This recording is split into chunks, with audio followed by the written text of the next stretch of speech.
Tyler Perry, you done did it again. Okay. So I finally got a chance to watch Ruth and Boaz this weekend, and oh my goodness.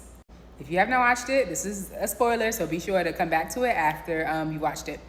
So one thing that can be so difficult about like learning the Bible or reading the Bible is that it can be difficult to read, or it can be very difficult to picture some of the stories because the setting is so long ago. And so I love the modern take on the story of Ruth, on the book of Ruth. Actually, I loved it.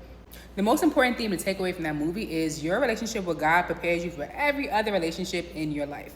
Your relationship with your friends, your relationship with your significant other, your relationship to entrepreneurship, and like your relationship with God will steward your every other relationship in your life. So from jump, Saraya or Ruth had a very strong relationship with God. Even though she had people around her saying, you should be grateful for where you are, you should be grateful to be a recording artist, she was like, nope, this doesn't feel right. Like something feels off. I'm going to consult God about this. And at every single point when her boyfriend passed, when all these different things were occurring, she always consulted God. That was the first thing that she did. She was literally about her father's business. And God told her to go with Naomi. God told her to continue to pursue her calling. Because Ruth was so about her business, she didn't even notice Boaz noticing her, right? She wasn't paying him no mind, okay? Like she was still in grief, still grieving, still in shock. And so she wasn't even paying attention to him. She was about her father's business. God told her to follow Naomi, so that's what she did. God told her, to keep on following her calling. That's what she did. So she was about her business. We can have many different desires in our heart. We have the desire for marriage, the desire for entrepreneurship, but often what's the missing piece is not having a relationship with God.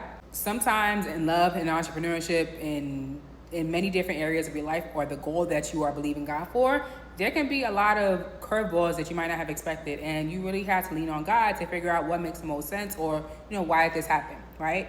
Because she continued to lean on God, it saved her from being bitter, from being ungrateful, from being just being stuck in like just a state of anger, right? She knew, like, I need to follow God, and I need to know that everything that he's doing is for a purpose, is for a reason, so I'm going to keep on following him. I'm gonna stand beside him. Be sure to check out my YouTube. I will have a full review of Ruth and Boaz movie on my YouTube channel, so be sure to check it out. And if you've seen Ruth and Boaz, please comment below as well. Thank you, and catch you next time.